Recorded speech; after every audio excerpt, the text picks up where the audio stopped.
So, okay, going to start the second lecture of biomass energy. और हमने जो last lecture था biomass का उसमें कुछ बेसिक्स देखी थी बायोमास के हवाले से। और बायोमास के जो रिसोर्सेज हैं वो कौन कौन से हैं उनके बारे में बात कर रहे थे। फॉरेस्ट जो है वो बेसिक बायोमास की एक ऑर्गेनिक मटेरियल्स हमें वहाँ से अवेलेबल होते हैं। इसके अलावा एक्वेटिक हैं, ओशन से हमें काफ़ी ज़्यादा मटेरियल जो है वो मिल सकता है बायोमास का। अब नेक्स्ट देखते हैं कि बायोमास का जो वेस्ट है हमारे पास या जो हम इस्तेमाल कर सकेंगे बायोमास की फॉर्म में और फिर उसकी प्रोडक्शन कर सकेंगे in the form of electricity या किसी और फॉर्म में। तो the next one is the animal waste. और एनिमल वेस्ट जो है ये एक ऑर्गेनिक मटेरियल है जो कि इंसान के मतलब मखलूक जो है जानवर हैं उनके जिस्म में एक कुदरती जो अल्लाह ताला ने निज़ाम रखा हुआ है। तो उस निज़ाम के तहत जो है एक वेस्ट पैदा होता है और ये वेस्ट जो है ये कंबस्टेबल प्रॉपर्टी है। हमें पता है कि ये जो गोबर है जानवरों का ख़ास तौर पे गाय भैंसें और इस तरीके से ये जो हमारे पास दूध के लिए चारे के लिए हम इकट्ठी रखते हैं भैंसों को उनसे जो गोबर है उनको एक सॉलिड फॉर्म में बना के आपको पता है पंजाब में जिन्हों पाथियां बोल देने उनको हम इस्तेमाल करते हैं। जो रूरल एरियाज हैं उनकी औरतें जो हैं वो कंबस्टेबल प्रॉपर्टी का मतलब है जलाने के काम आती हैं। तो रिच सोर्स ऑफ फ्यूल है तो इससे फ़ायदा ये होता है कि उसको जलाते हैं तो उससे जो एनर्जी बनती है उसको हीट एनर्जी में कन्वर्ट करके कुकिंग जो है वो उससे हम कर सकते हैं। तो इंग्लिश ज़ुबान में अगर हम सोफिस्टिकेटेड अंदाज में आ जाएं तो हम उसको डंग कहेंगे। तो वो कैटल डंग जो है गोबर होगा तो केक्स जो हैं उसकी एक स्पेशल फॉर्म है जो हाथों से बनाई जाती है। तो उसको प्रिपेयर किया जाता है थ्रू जो एनिमल वेस्ट है for use of cooking in rural और semi urban areas. Semi urban का मतलब ये है कि जो मुज़ाफ़ाती इलाके होते हैं शहरों के उनके बारे में इसकी बात हो रही है। और इसके अलावा इनका जो ये जो डंग केक्स हैं या एनिमल का जो डंग है इसको रॉ मटेरियल भी इस्तेमाल किया जाता है फॉर दी बायोगैस प्लांट्स। तो जो बायोगैस प्लांट्स हैं ये अभी अवेलेबल हैं लोकल सतहों पर। कुछ लोग इनको पर्सनली भी बना के अपने घरों की एनर्जी के लिए इसको इस्तेमाल कर रहे हैं। बायोगैस प्लांट्स जो हैं वो अवेलेबल हैं हमारे पास लोकल नेशनल लेवल पर भी और ये बड़े लेवल पर भी अवेलेबल हैं इन दी वर्ल्ड जहाँ पर इनको इस्तेमाल किया जाता है और उससे जो गैस है वो बनाई जाती है और मीथेन की और फिर उससे फर्दर जो है वो इस्तेमाल में लेके आते हैं। अच्छा उसके बाद आता है अर्बन वेस्ट। अर्बन वेस्ट का मतलब ये हुआ कि दिस क्लासिफाइड इनटू सिटी मतलब शहरों का जो वेस्ट है हम उसकी बात करेंगे। तो ये हमारे पास दो टाइप्स के अवेलेबल हैं। इसमें पहला है म्यूनिसिपल सॉलिड वेस्ट। ये जो हम देखते हैं डेली के हिसाब से जो कि कचरा कुंडी जिसकी हम बात कर रहे हैं कि जो कचरा घरों का गार्बेज जो है वो जो इकट्ठा होके जो निकलता है घरों से उसको उसको भी और साथ में हम ये भी कह सकते हैं कि जो ह्यूमन का डंग जो है ठीक है उसको भी हम इसमें शामिल कर सकते हैं। तो सॉलिड वेस्ट में इंक्लूड्स ह्यूमन डंग आ गया, हाउस होल्ड गार्बेज ठीक है ये जितना भी घरों का गार्बेज है वो और कमर्शियल वेस्ट जो कि फैक्ट्रीज हैं या यूँ कह लें फैक्ट्रीज नहीं तो प्लाजाज हैं जो हमारे पास और वो प्लाजाज में जो काम होते हैं और जो शॉप्स हैं कमर्शियल मार्केट्स हैं उनका जो वेस्ट है वो सारा का सारा इसके अंदर आ जाता है। और जो सेकंड पार्ट है that one is a liquid waste. ठीक है जो लिक्विड वेस्ट है जो कि सेवरेज सिस्टम में है। ठीक है सेवरेज सिस्टम में जो लिक्विड वेस्ट है वो भी इसके अंदर इस्तेमाल हो मतलब इसको हम यूज कर सकते हैं। डोमेस्टिक सेवेज और जो सेवरेज की पाइपलाइंस हैं और सेवेजेस फ्रॉम इंस्टीट्यूशनल एक्टिविटीज़ और जितनी भी ये एक्टिविटीज़ हो रही हैं जस्ट लाइक मैं ये कहूँ कि जो केमिकल्स की लैब्स हैं और केमिस्ट्री की लैब्स हैं उसके अलावा जितनी भी ये लैब्स हैं उनसे जो भी सेवरेज का पानी निकलता है या जो इंडस्ट्रियल अखराज होता है केमिकल का ख़ास तौर पे कपड़ों की डाइंग का तो उनके लिए जो भी अखराज है वो लिक्विड वेस्ट में होता है वो भी इसको अर्बन वेस्ट में डोमेस्टिक में आ जाता है। एट प्रेजेंट करंटली जो है वो MSW का मतलब है कि म्यूनसिपल सॉलिड वेस्ट जो है is dumped in sanitary landfills जो कि ज़मीनी जो में दबा दिया जाता है लैंडफिल में, where fuels get gas is produced. तो इसमें ये होता है कि सैनिटरी का मतलब है कि रेतला इलाका है उसमें उसको दबा के, और जो से फ्यूल गैस प्रोड्यूस की जाती है which is a valuable source of renewable energy, जो कि एक रिन्यूएबल एनर्जी का वैल्यूएबल सोर्स है। Sewages suitably process to produce biogas. तो इसको जो सैवेज है इसको प्रोसेस किया जाता है थ्रू डिफरेंट मेथड्स, जिसको हम आगे पढ़ेंगे कि बायोगैस को कैसे प्रोड्यूस किया जाता है, फर्मेंटेशन उसकी कैसे होती है, जो मटेरियल्स होते हैं, और उसको जो है प्रोसेस करके कन्वर्ट कर दिया जाता है बायोगैस। अच्छा, इंडस्ट्रियल वेस्ट जो है वो क्या है, यहां हम बात करते हैं इंडस्ट्रियल वेस्ट की। तो सबसे ज्यादा जो इंडस्ट्रियल वेस्ट हमें नजर आएगा ना, जो हम जिसमें कह लें कि अवेलेबल होगा सबसे ज्यादा, उसमें जो जो हैं वो उनके नाम यहाँ पर अवेलेबल हैं। Pulp and paper industry. क्योंकि जो पेपर इंडस्ट्री है ये पल्प्स यूज करते हैं जो कि डिफरेंट दरख्तों से हासिल किया जाता है, लकड़ी का जो पल्प बनता है जिसको हम कहते हैं रिमेन्स होती हैं उसकी। और ये हम देख सकते हैं ये डिफरेंट कैटेगरीज में है। जब कागज बनाने के लिए यहाँ पर हम ये देख सकते हैं कि सिंपल एक रोल है जो कि वाइट शीट्स का है, और जब ये यहाँ से रोल होने के बाद जब ये फाइनल स्टेज पे पहुंचता है तो इसमें 3-4 प्रोसेस इन्वॉल्व होते हैं। और जब 3-4 प्रोसेस इन्वॉल्व होने के बाद हमारे पास जो चीज़ें बचती हैं उसमें एक तो ये भी हम कह सकते हैं कि इसका ये जो वेस्ट है लिक्विड फॉर्म में वो भी अवेलेबल होता है। और सेकंड नंबर पे ये जो बिल्कुल जो कागज़ कचरा हो जाता है, बिल्कुल जो मशीन उसको बिल्कुल गूंद देती है कि टाइप का, वो इस टाइप का भी निकलता है उसमें सेकंड पे। और थर्ड पे वो जो कागज़ का कचरा जो कि हम यूं कह लें कि रिमेन्स हैं और वो कागज़ ओरिजिनल फॉर्म में मौजूद होता है जिसको हम अक्सर जलाते भी हैं। एक पेपर का जो कचरा है, पेपर इंडस्ट्री का जो कचरा है, जिसको हम यूं कह लें कि सिंपल फाइनल फिनिशिंग फॉर्म में जो पेज है वो ख़राब हो जाएं, या उनका इस्तेमाल ना रहे, या उनकी कटिंग ठीक तरीके से ना हो, या जो पेपर की कटिंग होने के बाद जो वेस्ट बचता है कागज़ का, वो सारा का सारा इसमें शामिल है। अच्छा, इसके अलावा ये वेस्ट हो गया स्टार्च एंड ग्लूकोज इंडस्ट्री का वेस्ट। स्टार्च जो है और ग्लूकोज हमें पता है कि ये जो शुगर की जो चीज़ें हैं जिनसे शुगर बनती है, ग्लूकोज और ये, और वहाँ से ये स्टार्च जो है नशास्ता निकलता है, तो उनकी इंडस्ट्री से जो भी वेस्ट है वो भी इसमें आ जाता है। पाम ऑयल इंडस्ट्री, जो पाम ऑयल इंडस्ट्री है उसका बहुत ज़्यादा वेस्ट है, क्योंकि पाम ऑयल जो है वो पाम ट्रीज होते हैं, और ट्रीज का जो जो उनके सीड्स होते हैं उन सीड्स से जो ऑयल निकाला जाता है, तो फिर वो जो बाकी बचता है वो सारा का सारा वेस्ट होता है। अच्छा, distillery waste and foundry waste, इसके अंदर बहुत ज़्यादा वेस्ट मौजूद होता है डिस्टिलरी वेस्ट में और फाउंड्री में। अच्छा, पाम ऑयल वेस्ट हम ये कह सकते हैं कि this is the palm oil waste है। जो पाम ऑयल है, पाम ऑयल निकलने के बाद जो वेस्ट बचा वो ये हमारे पास अवेलेबल है। और इसके अलावा distillery waste and foundry waste, ये क्या है, जो फाउंड्री जिसके अंदर लोहे को पिघलाया जाता है, ठीक है, और पिघलाने के बाद जो वेस्ट बचता है जस्ट लाइक, वो वेस्ट इसमें 2-3 टाइप का होता है। इसमें ऐश भी बचती है। ऐश का मतलब है कि जो खाका जिसको हम बोल सकते हैं, वो इसके अंदर हमें अवेलेबल होती है। और इसके अलावा जो हार्ड रॉक्स हैं वो भी इसमें हमें मिल सकते हैं मेटल के। तो ये सारे के सारे जो हैं ये सारे वेस्ट हैं।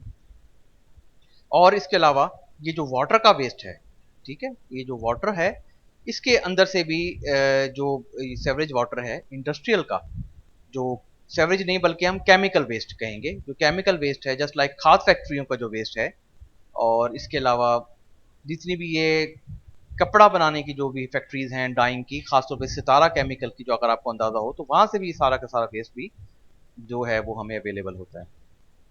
तो each project is aim to treat its waste for the production of bio energy which can be use for power generation.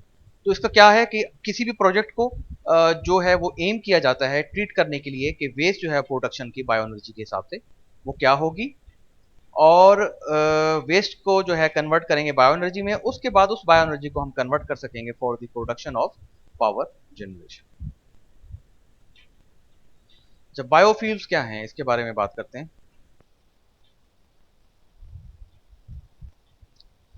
So biomass हमें अंदाजा है कि is an organic carbon based matter obtain from plants. कि जो biomass है उसकी जो basic definition उसमें आती है कि ये ऑर्गेनिक कार्बन बेस्ड मैटर हैं जो कि हमें नेचर से अवेलेबल हैं और ये प्लांट से नॉर्मली हमें मिलते हैं। तो biomass is a source of energy, ये सोर्स ऑफ एनर्जी है। and some of the total energy consumed in Pakistan comes from wood.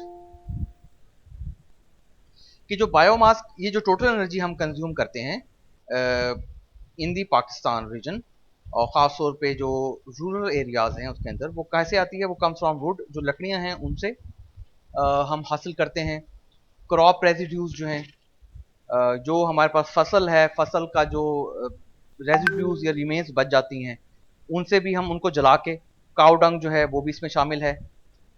और इनको किस किस कामों के लिए इस्तेमाल करते हैं? For cooking and various domestic uses. इनको हम different cooking and domestic uses के लिए इस्तेमाल किया जाता है। अच्छा, और जो कुछ बायोमास है जैसे कैटल डंग है, उसको हम क्या करते हैं? उसको ड्राई कर लिया जाता है। लकड़ियों को भी ऐसे ही किया जाता है, क्योंकि गीली लकड़ी जो है वो जल नहीं सकती, कंबस्टेबल नहीं होती। तो हम ड्राई बायोमास जो है उसको हम क्या करते हैं कि बायोमास को ड्राई करते हैं। ड्राई करने के बाद उसको फिर हीट एनर्जी में कन्वर्ट करते हैं, डायरेक्ट कंबस्टन करते हैं, जला के उसको हीट एनर्जी में कन्वर्ट करते हैं। अच्छा, डायरेक्ट बर्निंग ऑफ फायरवुड क्या है? कि जो डायरेक्ट बर्निंग ऑफ फायरवुड है इन ट्रेडिशनल चूल्हास, जो कि हम यूज करते हैं घरों के अंदर, एक छोटी सी अंगीठी बना लेते हैं मिट्टी की, और उसके अंदर लकड़ियां लगा के और ऊपर जो है उसके यूटेंसिल्स रख के इस्तेमाल करते हैं। So direct burning of firewood traditional चूल्हा यूटिलाइज ओनली 10% हीट। इसका मतलब ये है कि हमें ये तो देखा है हमने कि जब हम उसके अंदर रखते हैं तो मोस्टली एनर्जी उसकी राइट, लेफ्ट और बैक, फ्रंट से निकलती है। थोड़ी सी एनर्जी होती है जो कि हीट में कन्वर्ट होके ऊपर जो चूल्हे के ऊपर जो भी बर्तन रखा होता है उसमें कन्वर्ट, बाकी एनर्जी ज़ाया हो रही होती है।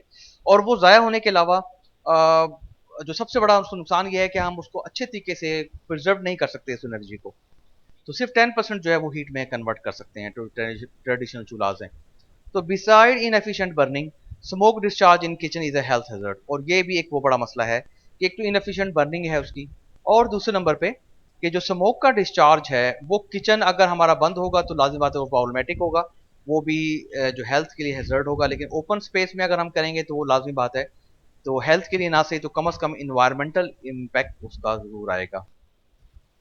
To harness fuel value, fuel की वैल्यू को अच्छी तरीके से हार्नस करने के लिए technologies are required to convert biomass into a high quality usable solid, ठीक है, liquid and gaseous fuels called biofuels.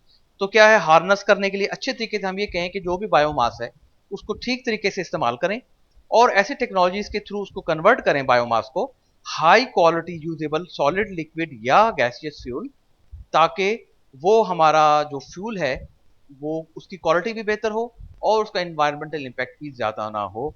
उसको हम कहते हैं इन जो फ्यूल्स को हम कहते हैं दीज आर दी बायोफ्यूल्स। अच्छा, इन बायोफ्यूल्स में कौन कौन से हैं तो उनका हम आगे डिस्कशन करते हैं कि such fuels are discussed next in the slides. तो सबसे पहला जो फ्यूल है वो that one is the charcoal. Charcoal is a very basic fuel जो कि सदियों से इस्तेमाल होता आ रहा है और बहुत ज़्यादा लार्ज क्वांटिटी में अवेलेबल है, और ये अवेलेबल रहेगा अगले 200 से 300 साल। तो चारकोल बेसिकली क्या है? Charcoal is a smokeless dry solid fuel, ठीक है। ड्राई सॉलिड फ्यूल है विद हाई एनर्जी डेंसिटी, इसकी डेंसिटी जो है वो बड़ी हाई होती है। सॉलिड फ्यूल है और चारकोल एक मोस्टली जो कार्बन है उससे ये मिलके बना होता है। तो मॉडर्न चारकोल क्या है? अच्छा भाई, चारकोल बनाने के लिए या कोयला बनाने के लिए सिंपल जो अगर लकड़ी को इस्तेमाल किया जाता है या डिफरेंट मटेरियल्स को जब हम कोयले में कन्वर्ट करते हैं जो कि वुडन होता है, तो वो नॉर्मली ऐसे कन्वर्ट नहीं हो जाता। एक तो कोयला है कि जो अंडरग्राउंड में हमें खासतौर पे कोयटा वाली साइड पे या बलूचिस्तान वाली साइड पे अवेलेबल है, जो कि कुदरती तौर पे, ऑर्गेनिक तौर पर अंडरग्राउंड जमीन में मौजूद है, और वो सदियों से कोई लकड़ी या इस तरह का ऑर्गेनिक मटेरियल पड़ा हुआ था और वो बाद में कन्वर्ट हो गया प्रेशर, टेम्परेचर और डिफरेंट पैरामीटर्स की वजह से। लेकिन अगर ये हम कहें कि अगर हम चारकोल बनाएं तो मॉडर्न चारकोल होगा, उसके लिए क्या होगा? फर्नेसेस होंगी, ठीक है। और वो फर्नेसेस ऑपरेट करती हैं एट अबाउट 600 डिग्री सेंटीग्रेड। तो ये तकरीबन 600 डिग्री सेंटीग्रेड पर ये ऑपरेट करती हैं to produce charcoal from 25 to 30% of dry biomass feed. तो क्या करते हैं कि 25 से 30% जो ड्राई बायोमास फीड होती है जो लकड़ी की फॉर्म होगी उसको इसमें एंटर करके ये हमारे पास अवेलेबल है। ये हम देख सकते हैं कि this is the modern charcoal furnace, ठीक है। इसके अंदर जो है वो ये जो बायोमास फीड है जो ड्राई है लकड़ी की वो इसमें एंटर कर दी जाती है और उसके बाद इसको 600 डिग्री सेंटीग्रेड पर इसको रखा जाता है और फिर ये जो चारकोल है कोयला है वो अवेलेबल होता है। So it contains 75 to 80% carbon. जैसे मैंने शुरू में भी बताया कि कार्बन का जो कंपोजिट्स हैं वो मोस्टली इसमें ज्यादा अवेलेबल होते हैं and is useful as a compact fuel. Compact fuel का मकसद ये है कि इसको कहीं भी उठा के ले जाएं, कोयलों को और जाके जला लें और अपना काम चला सकते हैं हीटिंग के लिए। तो कोयले जो हैं वो उनको जस्ट एक शॉपर या बोरी में डालना है और आप जैसे आपको अंदाजा होगा कि बारबेक्यू करने के लिए हम किसी भी रिफ्रेशिंग साइट पे भी जा सकते हैं, समंदर के किनारे जा सकते हैं या किसी भी ऐसे पॉइंट पे अपर एरियाज में, तो वहां पर ये कॉम्पैक्ट फ्यूल इस लिहाज से है कि कहीं भी किसी जगह भी उठा के लेके जा सकते हैं। तो it can be burn to provide heat for domestic purpose के लिए भी इस्तेमाल होता है, कमर्शियल पर्पज के लिए एंड इंडस्ट्रियल एप्लीकेशंस।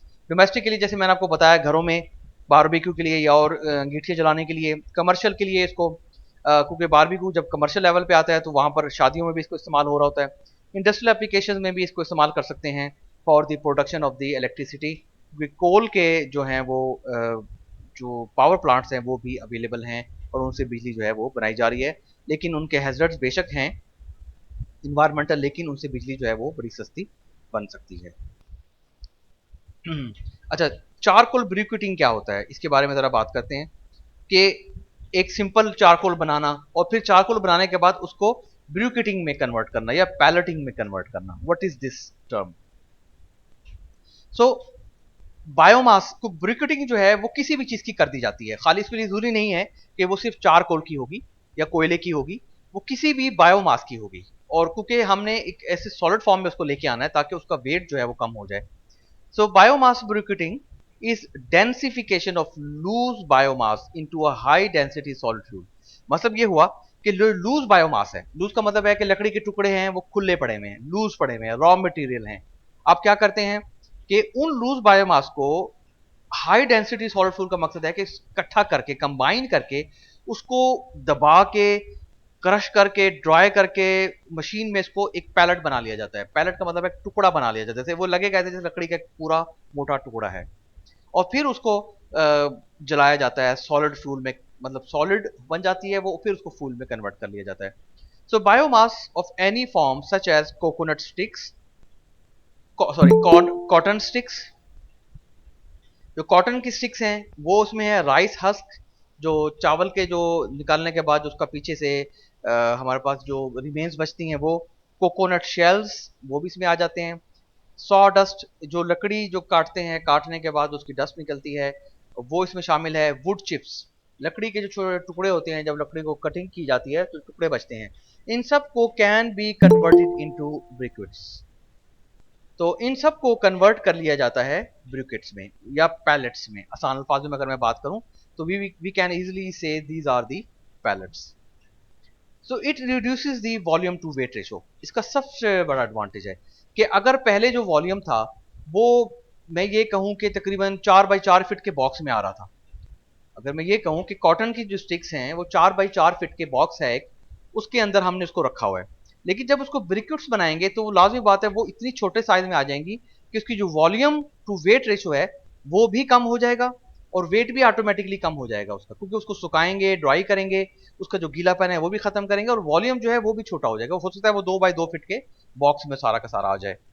उसका फायदा सबसे बड़ा कि जब चीजें फैली हुई होती हैं, वॉल्यूम जब चीजों का ज्यादा होता है तो वो ट्रांसपोर्ट करने में बहुत ज्यादा प्रॉब्लमेटिक होती हैं। तो जैसे ही इनका रिड्यूस कर देते हैं वॉल्यूम भी और वेट भी, तो making transportation easy for efficient commercial and industrial use, तो उसको किसी भी जगह पर ले जाकर उसको कमर्शियल और इंडस्ट्रियल यूज के लिए इस्तेमाल किया जा सकता है। अच्छा, vegetable oil such as rape seed palm coconut, ये कुछ और बात हो गई इसमें, यहाँ पर डीजल इंजन के हवाले से बात लिखी हुई है। अच्छा, चारकोल ब्रिक्यूटिंग कैसे होती है? सबसे पहले ये देखें कि जो भी रॉ मटेरियल हैं जो कि यहाँ पर अवेलेबल हैं, इसके अलावा और बहुत सारे भी हो सकते हैं। तो इन रॉ मटेरियल को सबसे पहले एक मशीन के जरिए क्रश किया जाता है जिसको हम वुड क्रशर कहते हैं। तो वुड क्रशर जो है वो बिल्कुल क्रश सॉ डस्ट में ले आता है, जो लकड़ी की जो डस्ट है किस्म की, जो जिसको हम बुरादा कहते हैं लकड़ी का, उस फॉर्म में ले आता है। अच्छा, उसके बाद इसको मशीन के थ्रू गुजारा जाता है जिसमें इसको बिल्कुल ड्राई कर लिया जाता है। इसका जितना भी लिक्विडी जो भी इसमें मॉइस्चर होगा वो उसको खत्म कर लिया जाता है आफ्टर दैट तो इसको एक ब्रिकेटिंग मशीन में ऐड किया जाता है, और मशीन में ऐड करने के बाद ये देखें लकड़ी के जो ब्रिकेट्स हैं, पैलेट्स हैं, वो बन जाते हैं। अच्छा, बनने के बाद जब ये पैलेट्स बन जाते हैं, अच्छा इन पैलेट्स को अब हम जो मर्जी चाहे कर सकते हैं। यहां से जब ये पैलेट्स बन गए हैं, अब इनको जहां मर्जी चाहें लेके जाएं, इस्तेमाल करें। लेकिन जब चारकोल ब्रिकेटिंग करनी होती है तो फिर क्या करते हैं, तो फिर नेक्स्ट में कार्बोनाइजेशन जो स्टोव है, जैसे मैंने आपको पहले दिखाया कि जिसको तकरीबन 600 डिग्री सेंटीग्रेड पर इसको गर्म किया जाता है, इसको पकाया जाता है, और आफ्टर दैट तो इन्हीं ब्रिकेट्स का, ये देखें ये ब्रिकेट्स हैं, और ये एग्जैक्टली सेम शेप के जो चारकोल हैं वो अवेलेबल होते हैं हमारे पास, और फिर हम इनको कहीं भी इस्तेमाल कर सकते हैं अपनी कन्वीनियंस के हिसाब से। अच्छा, अब बायोगैस क्या है नेक्स्ट में। So biogas can be produced by digestion of animal, plant and human waste. तो ये जितनी भी चीजें हैं इनको डाइजेशन की जाता है। डाइजेशन का मकसद ये है कि एक प्रोसेस है, उस प्रोसेस के थ्रू ऑर्गेनिज्म होता है, उस ऑर्गेनिज्म में ऑक्सीजन जो है वो बिल्कुल नहीं प्रोवाइड की जाती, डिफरेंट टेम्परेचर पर उसको गर्म किया जाता है, या यूं कह लें कि एक मशीन होती है डाइजेस्टर की, उसमें इसको प्लेस कर दिया जाता है। तो digestion is a biological process that takes place in digester available होता है with anaerobic organism. Anaerobic organism वो होता है कि जिसके अंदर ऑक्सीजन बिल्कुल भी प्रोवाइड नहीं की जाती फॉर द बायोलॉजिकल प्रोसेस।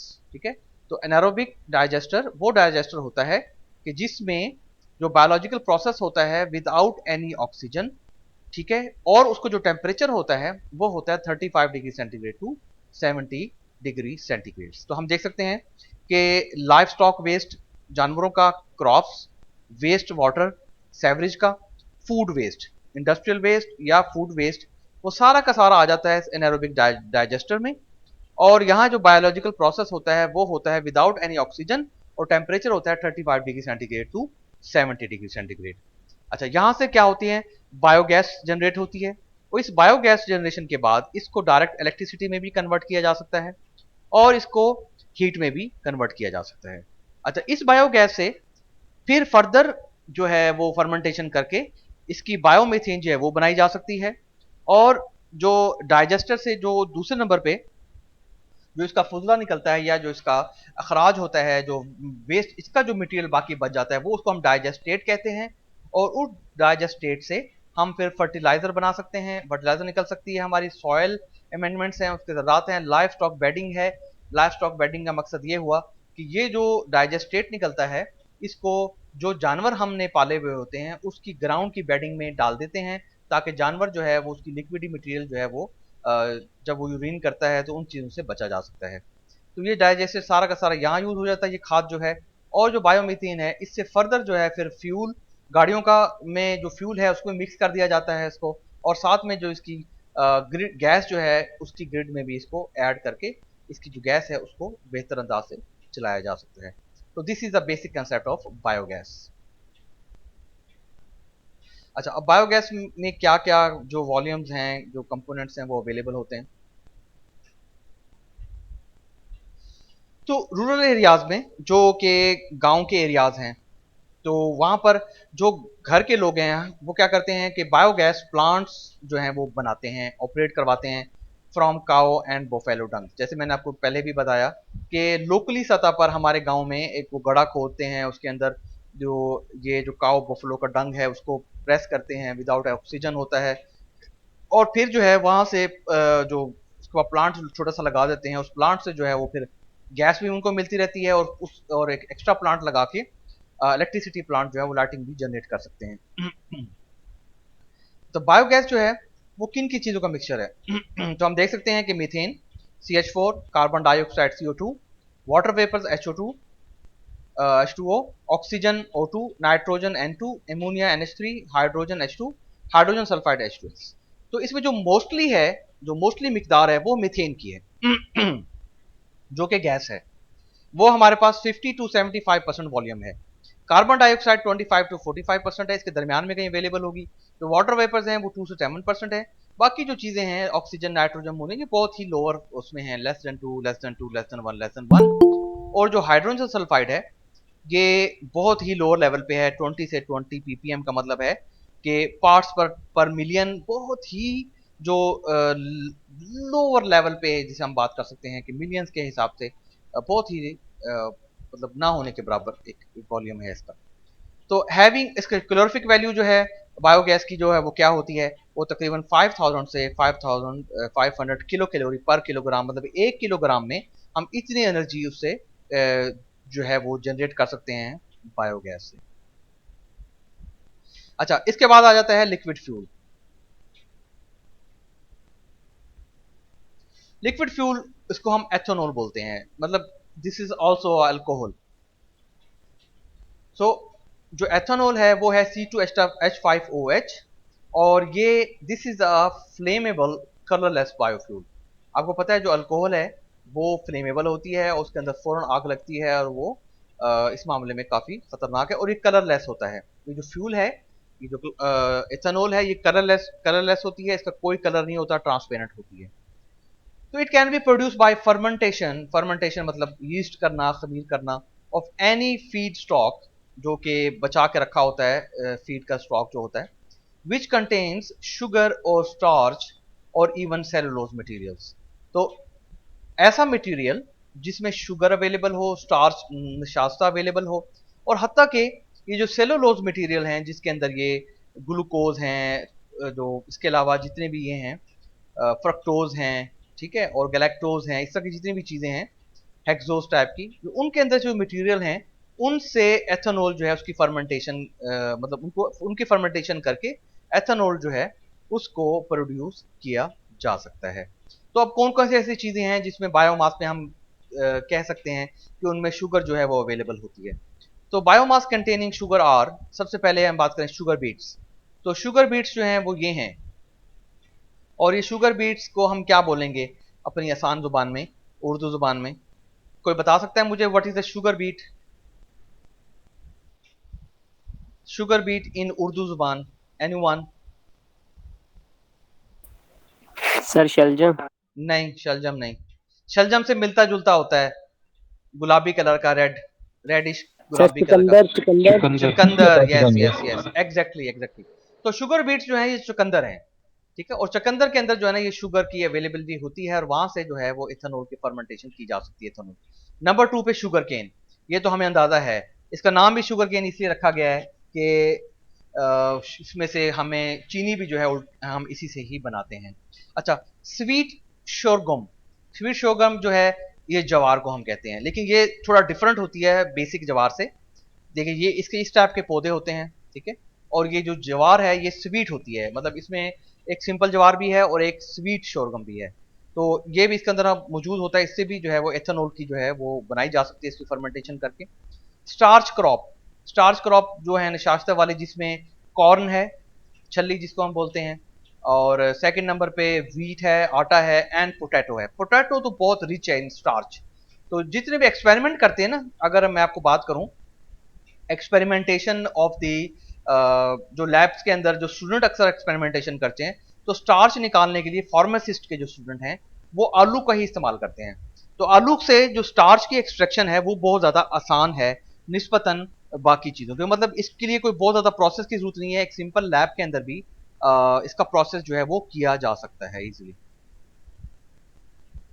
अच्छा, एथेनॉल की आगे और अगर हम बात करें तो सेलुलोज जो हैं वो क्या हैं, और सेलुलोज को किस तरीके से जो है वो थ्रू ऑर्गेनिक प्लांट्स हम कैसे एक्सट्रैक्ट कर सकते हैं सेलुलोज को। तो cellulose found in all plant tissues, ठीक है, सेलुलोज जो हैं वो तमाम के तमाम जो प्लांट्स हैं उनके टिश्यूज में अवेलेबल होते हैं। Is available in wood, solid waste and agriculture residues. जो एग्रीकल्चर की रेजिड्यूज हैं, रिमेन्स हैं, सॉलिड वेस्ट है, या जितनी भी लकड़ी है या प्लांट्स हैं, उनके टिश्यूज के अंदर जो सेल्स होते हैं वो उससे सेलुलोज बनाया जा सकता है, और फिर सेलुलोज जो है उसकी फर्मेंटेशन करके हम आगे एथेनॉल जो है उसको बना सकते हैं। तो ethanol is suitably be use as a fuel. अच्छा, पहले हम इसकी बात कर लें। यहाँ ये देखें, सबसे पहले ये प्लांट है, ठीक है, we can see that this is a plant. इस प्लांट के सेल्स हैं, उनके अंदर डिफरेंट जो है वो अवेलेबिलिटी है डिफरेंट टाइप्स ऑफ मटेरियल की, ठीक है। तो इन सेल्स से फिर हम ये देख रहे हैं कि सेल्स की जो वॉल हैं उनके अंदर फाइबर्स अवेलेबल हैं सेलुलोज के, ठीक है, सेलुलोज के फाइबर्स। तो इन सेलुलोज के फाइबर्स के अंदर जब हम इसके अंदर माइक्रो फाइबर में जाएंगे, इस एक के माइक्रो फाइबर के अंदर, तो हम देख सकते हैं कि इसके अंदर जो फाइबर्स हैं वो सारे के सारे सेलुलोज की चेन्स हैं आगे, और इन चेन से फिर हमें क्या मिलता है, सेलुलोज की मॉलिक्यूल्स मिलते हैं, और जो सेलुलोज की मॉलिक्यूल्स हैं इनको फिर कंबाइन करके सेलुलोज का जो मटेरियल है वो तैयार किया जाता है। So ethanol is suitably used as a fuel additive. अच्छा, एथेनॉल को किस किस किस लिए इस्तेमाल करते हैं, इसका सबसे बड़ा एडवांटेज क्या है कि इसको हम व्हीकल्स के अंदर, गाड़ियों का जो जो कह लें कि जो फ्यूल है उसमें एथेनॉल को ऐड कर दिया जाता है। उसका फायदा क्या होता है कि कार्बन मोनोऑक्साइड और जो दूसरे स्मॉग काजिंग एमिशंस हैं उसको कट डाउन कर दिया जाता है, क्योंकि जो पेट्रोल है, पेट्रोल की जो नॉकिंग, मतलब यूं कह लें कि कार्बन जो उसका फार्मूला है पेट्रोल का, जब उसको रिफाइन कर लिया जाता है तो वो बहुत ज्यादा एमिशन करता है कार्बन डाइऑक्साइड की और नाइट्रोजन ऑक्साइड की। तो उसको कट करने के लिए एथेनॉल को ऐड किया जाता है इसके अंदर, इस पेट्रोल के अंदर, ताकि वो जो है जो इसकी एमिशन है गैसेस का उसको कम किया जा सके। तो शुगर प्रोड्यूसिंग फैक्ट्रीज जो हैं वो भी इस्तेमाल करती हैं इसको।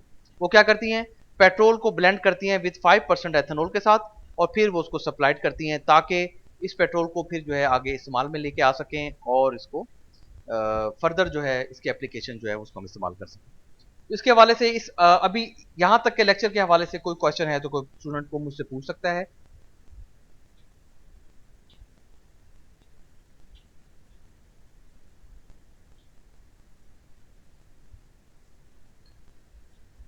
अभी तक का कोई भी क्वेश्चन आप जो जितने भी स्टूडेंट्स बैठे हुए हैं मुझसे पूछना चाहें तो पूछ सकते हैं। सर ये जो जी एथेनॉल सर, थोड़ा सा पूछना जी था कि बायोगैस के जरिए कैसे हम बिजली बना सकते हैं। बायोगैस से तो गैस मैंने देखी है बनती हुई, लेकिन ठीक है। बिजली किस तरह इसके साथ प्रोड्यूस कर सकते हैं। तो ये नहीं, ये जो गैस से बिजली कैसे बन रही है, फिर नॉर्मल गैस से बिजली कैसे बन रही है?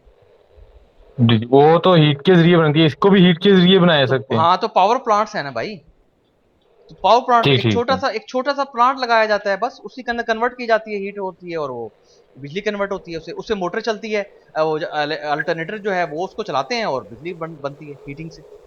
वही सेम सर कंसेप्ट जो है। जो स्टीम टरबाइन होती है। जी जी, स्टीम देखें, इसमें डिफरेंट टाइप्स की टरबाइन है ना। स्टीम टरबाइन हैं, या सिंपल गैस को जनरेट करके इलेक्ट्रिसिटी भी बनाई जा सकती है। Steam is a different concept. तो सारे कंसेप्ट अवेलेबल हैं। ये ये इस्तेमाल किया जा सकता है general normal conventional power plant की तरीके से, क्योंकि गैस बन चुकी है, गैस के बाद जैसे मर्जी उसको इस्तेमाल करें। जी, एनी अदर क्वेश्चन बच्चों?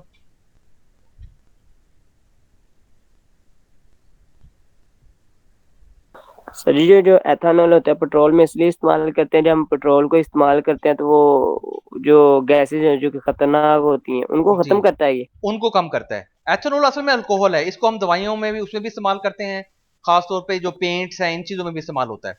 लेकिन इसके जो सबसे जी अच्छी एप्लीकेशन है ना, वो एप्लीकेशन क्या है कि इसको ब्लेंड करते हैं, मिक्स करते हैं।